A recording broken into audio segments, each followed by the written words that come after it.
Hello guys, welcome to our YouTube channel. आज का जो सीरीज हो रहा है ये है आपका ब्रेन बूस्टर सीरीज। ठीक है, ब्रेन बूस्टर सीरीज में क्या करेंगे, हम कुछ छोटे छोटे स्मॉल इंपॉर्टेंट टॉपिक्स लाएंगे, यहाँ पे आपको शॉर्टकट ट्रिक्स प्रोवाइड करेंगे। ठीक है, तो आज का जो टॉपिक है वो है पाई वर्सेस 22/7। मतलब क्या कि पाई की क्या सच में वैल्यू जो होती है वो 22/7 होती है, जो हम लोग यूजुअली यूज करते हैं, बचपन से हमने यूज किया क्लास 6-7 से। ठीक है, कि पाई इज इक्वल्स टू 22/7। क्या वो सच में ट्रू है? क्योंकि एक तरफ देखा जाए तो pi which is a irrational number, और दूसरा नंबर जो 22/7 है that is a rational number. तो एक इरेशनल नंबर एक रैशनल नंबर के इक्वल कैसे हो सकता है? So let's start the session. अच्छा, आप सब लोग जानते हो, मतलब ये समझने के लिए कि पाई जो है वो इरेशनल है और ये रैशनल है, ये समझने के लिए हमको थोड़ा सा रैशनल इरेशनल नंबर का थोड़ा रिवाइज करना पड़ेगा। So let's see what is rational number. Rational number क्या होता है कि any number which can be written in the form of p by q, any number which can be written in the form of p by q, p by q के form में, मतलब एक numerator हो एक denominator में हो, इस तरीके से p by q के फॉर्मेट में, where q should not be equal to 0। q जो है ना वो जीरो के इक्वल नहीं होना चाहिए, q जो है जीरो के इक्वल नहीं होना चाहिए, तब हम उसे क्या बोलेंगे? रैशनल नंबर बोलेंगे। ठीक है, क्या है? जैसे फॉर एग्जाम्पल 2, आपके पास 2 है, 2 इज अ रैशनल नंबर। कैसे? इसके नीचे मैं डिवाइड बाय 1 लिख सकता हूं।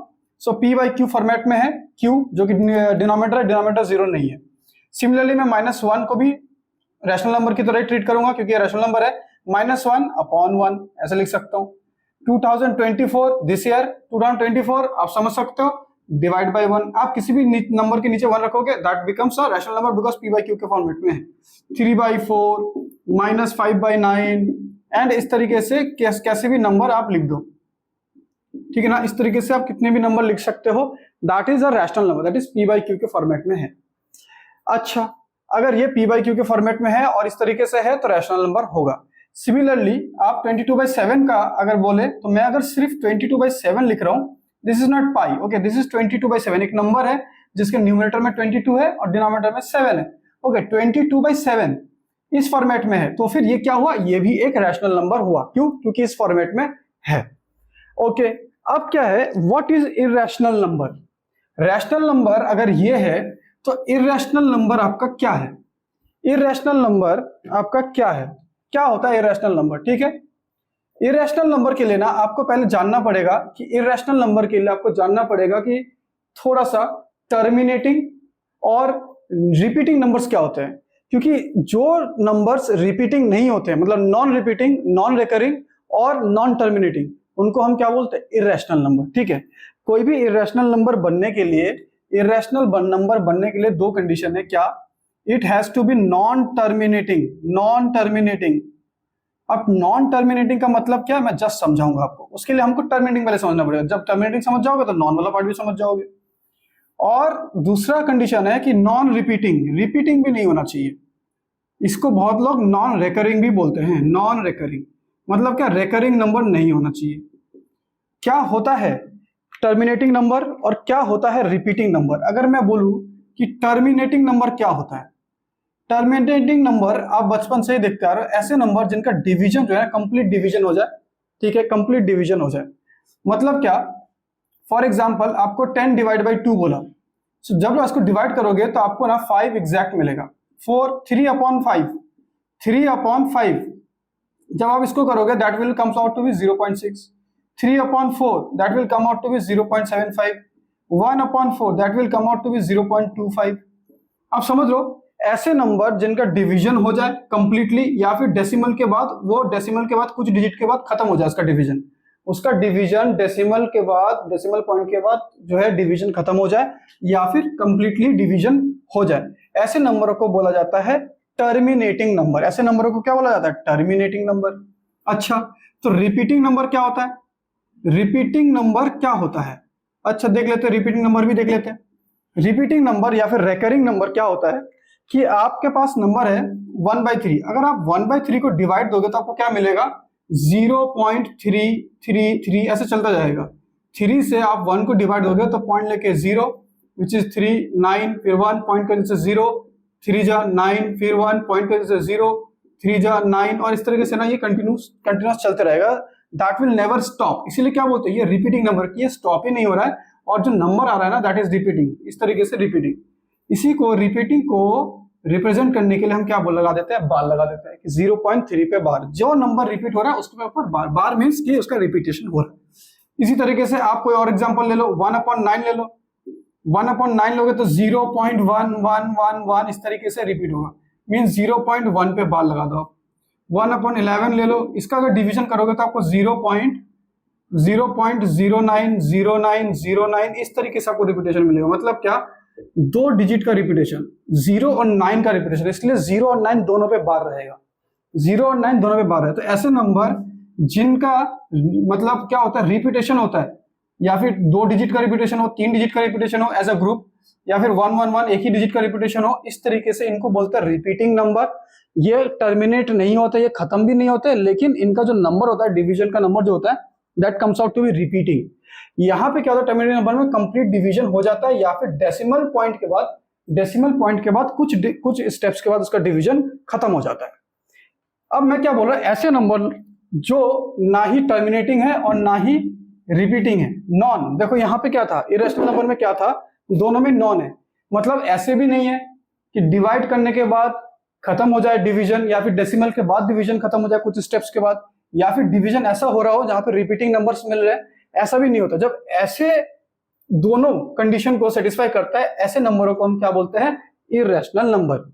इसका जो बेसिक एग्जांपल है वो क्या है, √2, √3, ये जो एग्जांपल्स है ना, ये इरेशनल नंबर्स के एग्जांपल्स है, ठीक है। √5 मतलब प्राइम नंबर्स के रूट, प्राइम नंबर्स के रूट। अगर आप किसी भी प्राइम नंबर के रूट ले लोगे ना, तो आपको ना बेसिकली क्या मिलेगा, एक इरेशनल नंबर ही मिलेगा, बेसिकली इरेशनल नंबर ही मिलेगा। क्यों? क्योंकि इनका जो एक्सपेंशन होता है ना, जैसे √2 का एक्सपेंशन क्या होता है, 1.414 एंड ऐसे इस तरीके से थ्रू आउट चलते जाता है। जब इसका एक्सपेंशन करोगे, मतलब डिवीजन होगा, मतलब इसका जब एक्सपेंशन करोगे, एक्सपेंशन में ना आपको कहीं पर भी ना ही ये खत्म हो रहा होगा और ना ही इस तरीके का बिहेवियर शो रहा होगा कि कहीं पे जाके वो रिपीटेशन शो कर रहा हो, उनमें से कुछ भी नहीं दिखता है। सिमिलरली √3 की वैल्यू भी देखी जाए तो 1.732 एंड डॉट डॉट डॉट आलतू फालतू 141259764, मतलब कुछ भी रैंडमली कुछ भी नंबर आ रहा है। √5 में भी सेम इसी तरीके से 2.23 dot dot dot dot dot ऐसे चलते रहेगा। तो किसी भी प्राइम नंबर का, इन जनरल मैं ऐसा बोल सकता हूँ कि किसी भी प्राइम नंबर का अगर रूट ओवर ले लोगे तो आपको ना एक इरेशनल नंबर मिलने की पॉसिबिलिटी रहेगी और मिलती है, ठीक है ना, होता ही है। अच्छा, यहां पे एक इंपॉर्टेंट चीज जो यहां पे मैं जोड़ूंगा, दैट इज पाई। पाई क्या है? सबसे पहला चीज है कि मैंने √2 लिखा, √3 लिखा, समझ में आ रहा है। पाई क्या है? फॉर एग्जांपल आप जानते नहीं हो कि पाई इक्वल्स 22/7 है, आपके लिए एक सिंबल है पाई, पाई इज 22/7। तो हम ना सबसे पहले, सॉरी, पाई इज 22/7 ये आप जानते हो, लेकिन फॉर एग्जांपल मैं यहाँ पे फर्स्ट टाइम पढ़ा रहा हूँ और आपके पास पाई है, तो पाई को आपने फर्स्ट टाइम देखा, अरे पाई क्या चीज है, पाई क्या चीज है, मतलब क्या, इसका डेफिनेशन बताओ, इसका डेफिनेशन बताओ। तो यहां से डेफिनेशन से आपको समझ में आएगा कि पाई किस तरीके से एक इरेशनल नंबर है, ठीक है। तो आई होप कि आपको समझ में आ रहा है कि what is irrational number, terminating और रिपीटिंग ना हो। जो ऐसे number which are non terminating and non repeating, non recurring होंगे तो उनको इरेशनल बोलेंगे। और किस तरीके से पाई जो है इस कैटेगरी में आता है, इसके लिए पाई की डेफिनेशन को हमको देखना पड़ेगा, ठीक है। Pi is a great example of irrational number, ठीक है। देखते हैं कि what is the definition of pi. Okay, what is pi? Pi आपका क्या है? अगर आपसे कोई पूछे कि पाई, आप इतने दिन से पाई को यूज कर रहे हो, पाई की वैल्यू 22/7 यूज कर रहे हो, पाई क्या है, व्हाट इज पाई? तो पाई को ना बहुत ग्रीक के जो मैथमेटिशियंस थे, थेल्स, ठीक है, पाइथागोरस, वो जो उस जमाने के जितने मैथमेटिशियंस थे ना, उनमें से उन्होंने लोगों ने पाई का डेफिनेशन दिया था। डेफिनेशन क्या दिया था कि अगर आप एक सर्कल बनाते हो, ध्यान से देखना, बहुत इंटरेस्टिंग है। अगर एक आप सर्कल बनाते हो, फॉर एग्जांपल आपके पास एक सर्कल है, सर्कल इज लाइक दिस, कि आपके पास एक सर्कल है, ये हुआ सर्कल, और उस सर्कल का जो डायामीटर है, उस सर्कल का जो डायामीटर है वो ये है। डायामीटर मतलब एंड टू एंड आपको मीट कराना है पासिंग थ्रू द सेंटर। ऐसे करके इनफाइनाइट डायमीटर्स बन सकते हैं, मैंने भी एक बनाया, ठीक है, एंड टू एंड डायमीटर। और ये जो बाउंड्री है, जो ब्लैक कलर का बाउंड्री है, that is known as circumference, the perimeter of circle. Perimeter of circle को हम सर्कमफेरेंस बोलते हैं।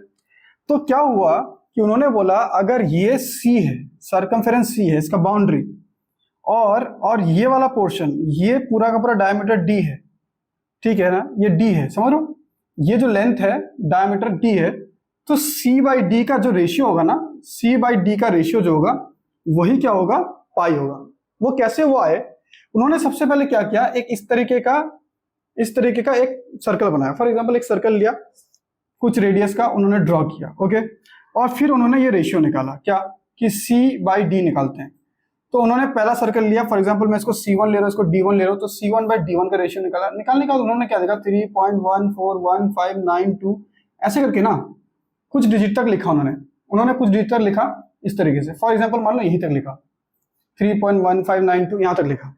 तो उन्होंने क्या किया, सर्कमफेरेंस को ना डायमीटर से डिवाइड किया, उनको एक वैल्यू मिली।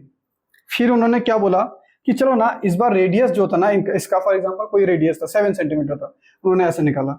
इस बार उन्होंने बोला नहीं, इस बार ना हम अलग रेडियस लेंगे, 10 सेंटीमीटर का रेडियस लेंगे। तो उन्होंने थोड़ा सा बड़ा सर्कल बनाया, फॉर एग्जांपल मान लो एक बड़ा सर्कल बनाया, और सेम काम किया।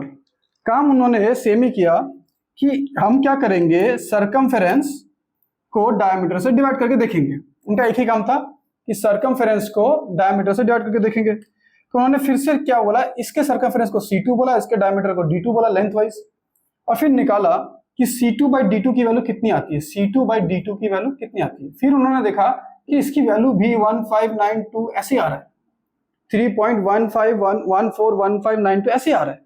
अच्छा, इससे एक छोटा सर्कल लेके देखते हैं। उन्होंने फिर एक लिया कि यार इससे एक छोटा सर्कल लिया जाए, छोटा कंसिडर करते हैं कि एक छोटा सर्कल है। तो अगर एक छोटा सर्कल है उसके केस में भी उन्होंने इसको C3 सर्कमफेरेंस लिया। फॉर एग्जांपल ये डायमीटर जो है D3 है, तो जब इसके केस में दिखा गया circumference bye diameter third case में, तब भी वैल्यू क्या आ रही है, 3.141592 और ऐसे डॉट डॉट डॉट डॉट बहुत, ठीक है। तो अब इन्होंने कंक्लूड किया कि यहाँ पे एक इंटरेस्टिंग चीज क्या मिल रहा है, जब भी हम किसी भी सर्कल, कोई भी एनी सर्कल जिसका रेडियस कुछ भी हो, सर्कमफेरेंस बाय डायमीटर अगर मैं करता हूं, सर्कमफेरेंस बाय डायमीटर अगर मैं करता हूं, तो मुझे ना एक कांस्टेंट वैल्यू मिलती है और सेम वैल्यू मिलती है। यही वैल्यू 3.141592, 3.141592, 3.141592 यही मुझे मिल रहा है। आगे और भी है, मान लो कि इतना ही निकाला, तो मतलब ये वैल्यू मिल रही है। इसका मतलब क्या हुआ, इसको एक कांस्टेंट की तरह ट्रीट किया जाए। उन्होंने इसका नाम दे दिया पाई। क्या बोल दिया कि आज से C बाई डी को हम क्या बोलेंगे, पाई। ये जो C बाई डी का रेशियो है ना, इसी को पाई बोला। C बाई डी का रेशियो जो है इसी को पाई बोला।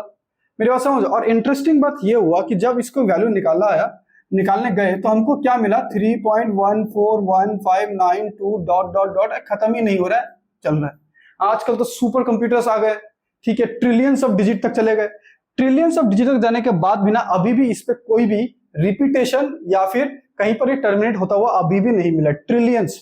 ट्रिलियंस ऑफ डिजिट में, समझ रहे हो मेरी बात को। तो C बाई डी ही पाई है। जो इस पाई को आप 22/7 समझते हो, वो एक्चुअली वो नहीं है। किसी भी सर्कल का सर्कमफेरेंस को डायमीटर से डिवाइड दोगे, ये जो रेशियो होगा, इस रेशियो को उन्होंने क्या बोला था, पाई। तो यहां से समझ में आ रहा है पाई एक इरेशनल नंबर है। पाई जो है non terminating non recurring number है। पाई जो है non terminating non recurring number है, ठीक है। अच्छा, अगर पाई जो है non terminating non recurring number है तो फिर ये इरेशनल हुआ।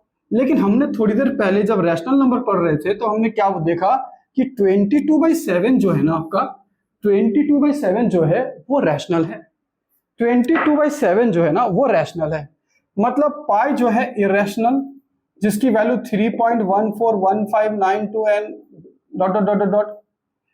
फिर हम क्या बोल रहे हैं, मेरा क्वेश्चन ये है कि पाई इक्वल टू 22/7 हम लेते क्यों है जब ऐसी वैल्यू है। एक्चुअली क्या हुआ कि हमने देखा कि 22/7 को अगर मैं डिवाइड करके इसका डेसिमल एक्सपेंशन निकालूं तो मुझे क्या मिलेगा, 3 जा 21, पॉइंट लगा के 0 1 7 3 पॉइंट के लिए 0, 4 जा 28, फिर आएगा 2 0, 2 जा 14 एंड सो ऑन।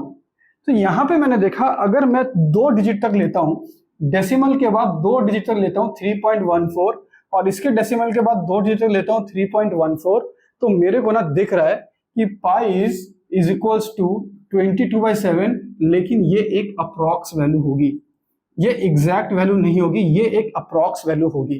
तो pi is equals to 22/7 is not exact thing. Pi अलग एक नंबर है, 22/7 अलग एक नंबर है। लेकिन हमने देखा कि पाई के एक्सपेंशन में जो 3.14 आ रहा है वही चीज 22/7 के नंबर पे भी आता है। इसलिए इन दोनों को हमने इक्वेट कर दिया। तो ये ज्यादा बेटर होगा, ये लिखना मतलब पाई इक्वल टू 22/7 लिखना ना रॉन्ग होगा, कभी भी ये लिखना ना रॉन्ग होता है मैथमेटिकली। एक्चुअल में लिखना चाहिए this is approximately equal to 22/7 या फिर नियरली इक्वल टू 22/7, क्योंकि हम एक 2 डिजिट तक की वैल्यू ले रहे हैं, ठीक है। तो इसीलिए अप्रोक्स कैलकुलेशन में ये चीज होता है। आया बात समझ में।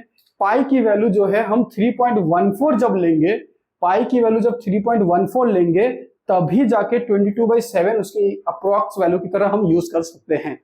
तो आई होप कि आपको समझ में आया होगा व्हाट इज पाई और 22/7, एक इरेशनल नंबर एक रैशनल नंबर कैसे एक दूसरे के इक्वल है, और हमने थोड़ा सा रिवीजन भी किया। So I think you people got this and thank you for watching our videos. Your big thumbs up to this channel.